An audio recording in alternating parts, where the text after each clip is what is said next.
Hey, this is Matt once again. Welcome back to another video. This is another paid request, this time for David. Thank you so much for that. And for those interested in requesting pretty much any type of videos, reviews, commentaries, reactions, what have you, feel free to send it either directly to my PayPal or join my Patreon. Both links are down below in the info box under each of these videos.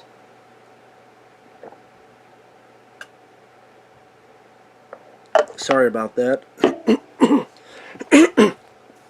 I don't know what it is with me when I do videos. Throughout the day my voice doesn't get dry, but when I do reviews then they get dry, so I always have to drink water. For the most part, water. But anyway, the review for today is a film called Lou, which I did not know what this was. Came out this year. I know David because on PayPal you can write a message and a note when you send the PayPal.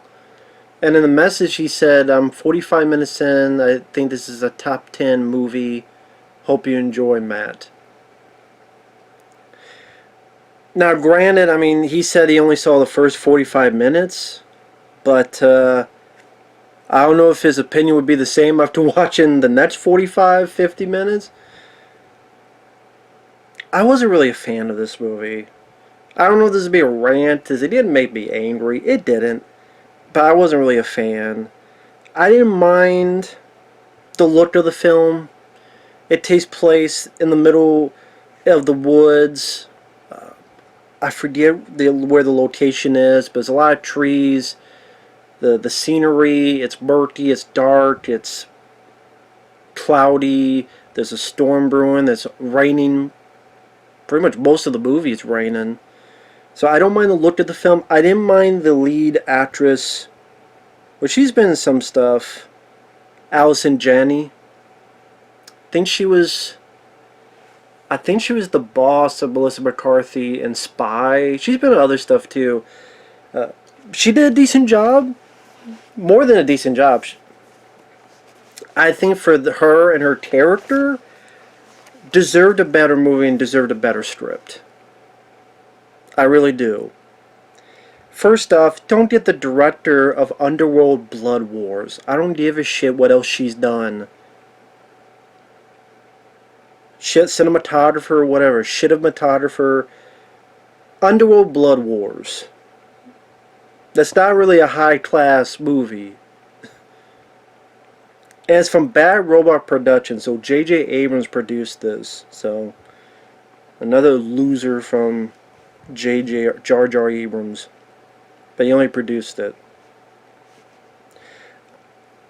And that wasn't always the case. I mean, I liked Cloverfield, which he helped produce, but not fucking lately. He's been on a losing streak for me.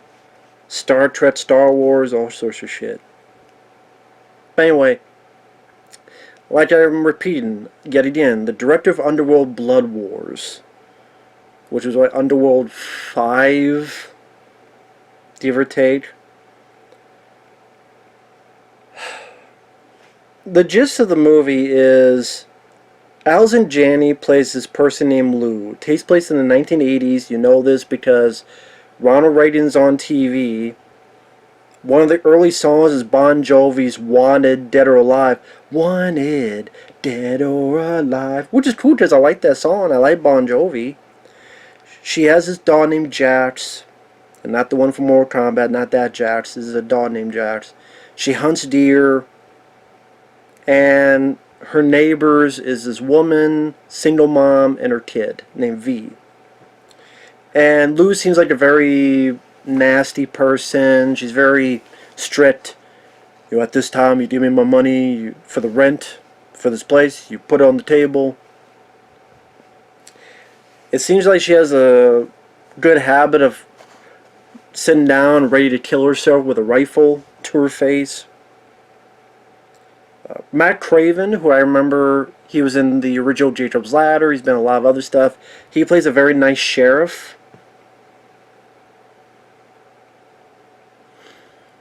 And, you know, the acting is fine. I didn't mind... Oh, it's not Jurnee Smollett. That'd be a different movie. Her last name is Smollett, though. I forget her first name. She plays the single mom. Like, her daughter's playing around. She almost fucking runs in front of the truck. where Lou almost hits her, and the mom's getting pissed at Allison Janney's character, and I'm on Allison Janney's side. She goes, "Why don't you teach your kid to look out for herself?" Exactly. Don't fucking run when there's a fucking road. And I'm sorry if your kid's deaf to hear a goddamn truck. Okay, it's not like they're silent. There's no silent mode. No matter what the fuck the car commercials say.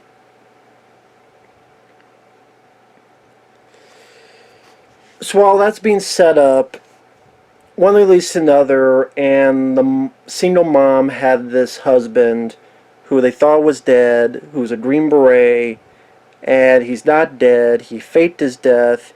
He comes back and kidnaps the daughter. The mom goes to Allison Janney, tells her. Allison Janney gears up. They get into a vehicle. They realize there's a car bomb because the ex-husband, I don't call him low-budget Tom Hardy because he looked like Tom Hardy. It's not Tom Hardy, but it looked like Tom Hardy, so I'll just call him low-budget Tom Hardy. He was a guy who knew explosives. So now it's in the storm. The mom's insisting on going along because it's her daughter, and they both go into the woods. That's where they find this cabin, and there's two guys in it that I guess are working with low-budget Tom Hardy, and one of them is Daniel Bernhardt. And then you get an action scene, a little bit of a fight scene. Was Allison Janney, she's doing the best she can. At the same time, no, I don't know how I can buy an over 60-year-old lady that looks like a grandma beating up someone like Daniel Bernhardt. Like, I know Daniel Bernhardt, he is beaten up a lot. He got killed by John Wick, he got killed by Nobody, Bob Odenkirk, now here. He got killed by Van Damme and Kill 'Em All. Fine, he's killed by everybody, man. What's next? Angela Lansbury comes out of retirement. She's like 95 years old, and then she kills Daniel Bernhardt. So as much as Allison Janney, I think, did good on the acting front, she's doing the best she can, but it's hard to buy like her defeating these two guys. Also, maybe if you get the guys who did John Wick and they know how to handle that, this is not the case here. It's not a fight scene that will blow you away. And even for a film that people call action-packed, there's maybe 3 little fight scenes. That one, and then 2 little excursions between Allison Janney and who plays Lou. I already said that, but I don't know. Get fucked up sometimes. And low-budget Tom Hardy. And like, as I'm watching this, and like the first 40-some minutes go, I called, okay, this is, I guess, alright. I mean, there's maybe potential. The acting, I wouldn't say, is horrible. Allison Janney is doing a pretty decent job. Acting-wise, I don't know if I did buy her beating up Daniel Bernhardt and such. I just don't. I'm sorry, I don't buy for $1 or a penny. I mean, I know you need to suspend disbelief, but I've done it 1,000 times. But this one's like a bit too much of a, I don't know, bit too thin, bit too anorexic for me, bit too Alan McBeal for me. I don't know. And then that's when the movie really dovetailed down. That's why I don't know. I mean, if David still feels that way after watching the film, we agree to disagree, because I do not think this is a top 10 of the year material. I think it comes off as rather generic of an action. It's hard to even say action, just thriller movie. It just comes off very generic, fairly forgettable. And I could see why I had never heard of this film, and more than likely, most people out there, you haven't heard of this either. Again, it doesn't make me mad, so it's not a rant, but Maybe as background noise if you have Netflix and you want to just put something on and it's like, yeah. Maybe you call it harmless. Maybe you call it, yeah, it was, 2 hours or whatever. But I'm much more of a harsher guy. Just like the guy who played the low budget Tom Hardy, his character, I don't know, I was pretty indifferent on. They try hard to make him bad. I mean, there's a bit that spoilers, getting more into spoilers. The daughter thinks they're going on a trip because she hasn't seen her dad in a while. And, oh, I found a hurt butterfly. Oh, okay, I'll take care of it. She wanders off, and then she looks and stares. He takes, it's a CGI butterfly because you don't want to kill a real one. I understand that. Eddie, crushes the butterfly. I'm like, where are we getting? We know he's a bad guy. He tried to kill these people with a fucking car bomb. He killed another guy and left his body hung up in a van like he was fucking Jason Voorhees. Hanging up bodies like he did the Crispin Glover in Final Chapter. Where's the corkscrew? There's this bit with the bridge, which, I don't know, I didn't feel any amount of suspense. I didn't feel any amount of tension. You tell that a good chunk of the background was CGI as well. And so they go over the bridge, and then it's ready to, they fall for a bit.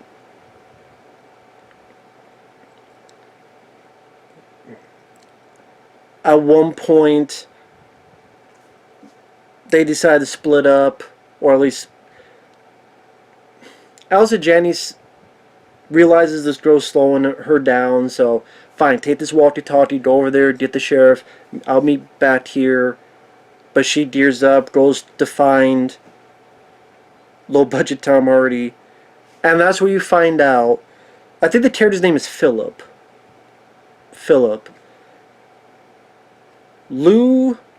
Allison Janney is the mom of Philip, the bad guy. So technically, the little girl V is Lou's granddaughter. And that's the twist. Now, maybe you'd be able to figure that out with the way Lou acts and the way she reacts to certain things. But I don't know, just implementing that in, like they're trying to get and grow some gravitas and some emotional drama and punch to it. It just doesn't work. Like a film that did that for me was The Hunted, with Tom Lee Jones and Benicio del Toro. And they weren't father and son, but one was a mentor and one was a student. And I felt more with that. And that to me is what this film should have been. This film should have been more like The Hunted. And it makes me, you know what? I need to get that fucking Blu-ray. It came out in the U.S. I have an overseas Blu-ray, thanks to a very nice guy out there. But I think it was Till from Germany. I don't know if he's around anymore. I hope he's doing okay. But, yeah, go watch, like The Hunted. Directed by William Friedkin, who did The French Connection and The Exorcist. Much better version of this movie. I mean, I know it's not the same type of movie, but I'm just saying with the location and that type of stuff, it just, like the fight scenes seem more brutal and more bloody and honestly better choreographed. It seemed more exciting.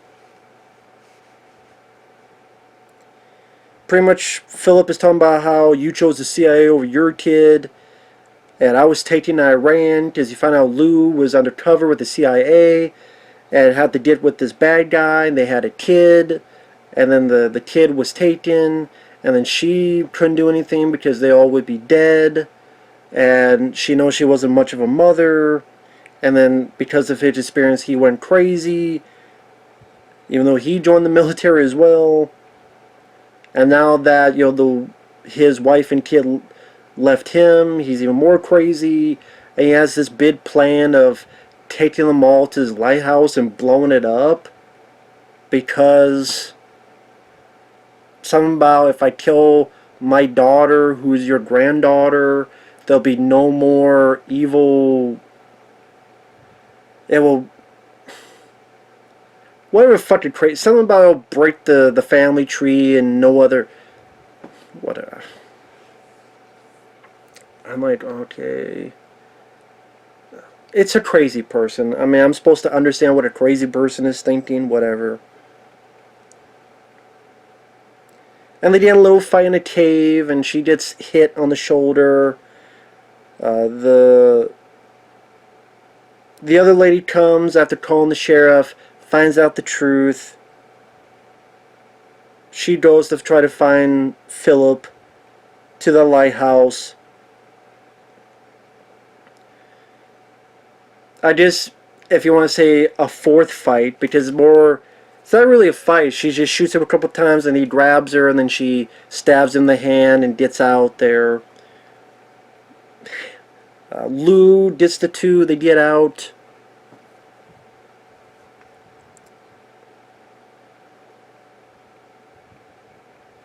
Blows up the lighthouse so that the people they're chasing... Oh yeah, there are also these CIA people chasing Lou, trying to find her. And Matt Craven contacted some folks. There's a helicopter. And Lou knows this is going to be the case, so she blows up the lighthouse. Oh yeah, because at one point, yeah, she knows, because before that, Matt Craven found her, and then that's when she went to get to the lighthouse.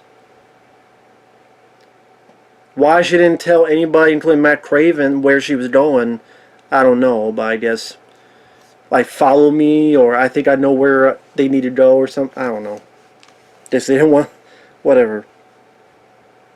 It ends with Lou and Philip fighting in the ocean, and it's maybe a decent setting, but it's kind of just fall into the water. She gets stabbed on the side. She grabs him because she sees a helicopter. The helicopter shoots the guy. Granted, you would think the bullets from a fucking... I mean... I guess someone with a machine gun. I don't know if it was just... I'm trying to remember if... I guess... I kept thinking it was the helicopter and it had machine guns, but I'm guessing it's someone with a machine gun.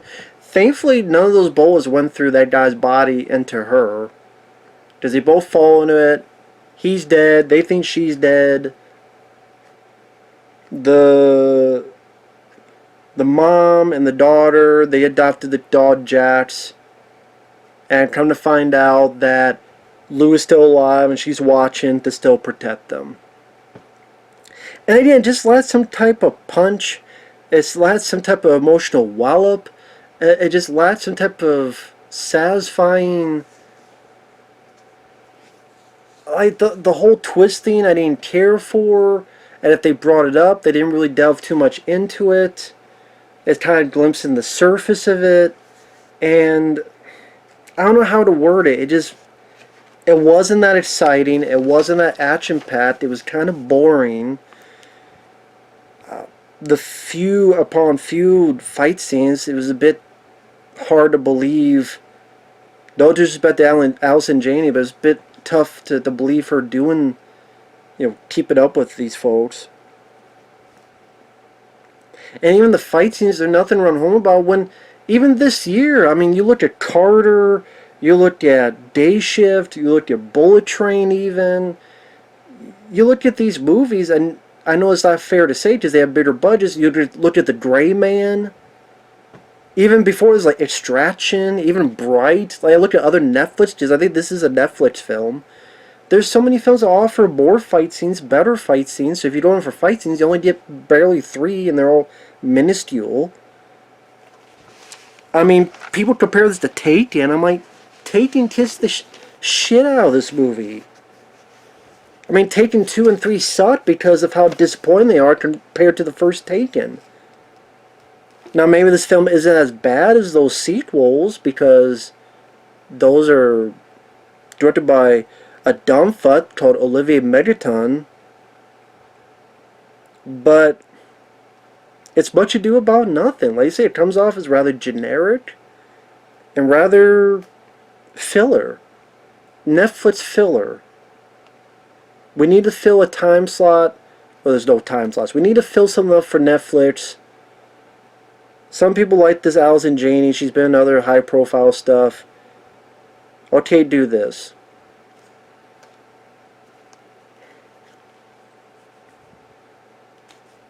I mean, it needed some rework of the script. It needed a better director. Because I'm sorry, this lady, I don't care if she's a lady, a dude, a both, a neither, a binary, a number cruncher, a Care Bear, or a Fruit Loop. I don't give a fuck what your identity is. I care if you do your job well. And this wasn't a job well done. At least not in my eyes. It's not the worst thing of the year ever. It's not in my top 10 worst of the year. It again doesn't make me pissed. It's just very forgettable. I guarantee you by the end of the year I will forget this movie existed. I'm sure most people will do the same. Except maybe David. And there's nothing wrong with that. My computer agrees. Sorry, I'm editing something on there. My computer has the same feeling. We're all not going to have the same opinion. There's nothing wrong with that. So, with that said, thank you once again, David. I still really appreciate it. Sorry that it wasn't a Raven review. But I can't, I can't lie. I wish this was better. I do wish it was better. Again, maybe the first half had some potential, but the second half just dragged. It wasn't exciting as an action film. It wasn't as deep and emotional as a drama. It was just limp-wristed on both fronts, so neither is a satisfying, or even fighting. Not as enjoyable or as memorable as it could have been or should have been. So with that said, thanks for watching. We'll see you guys later. Bye-bye.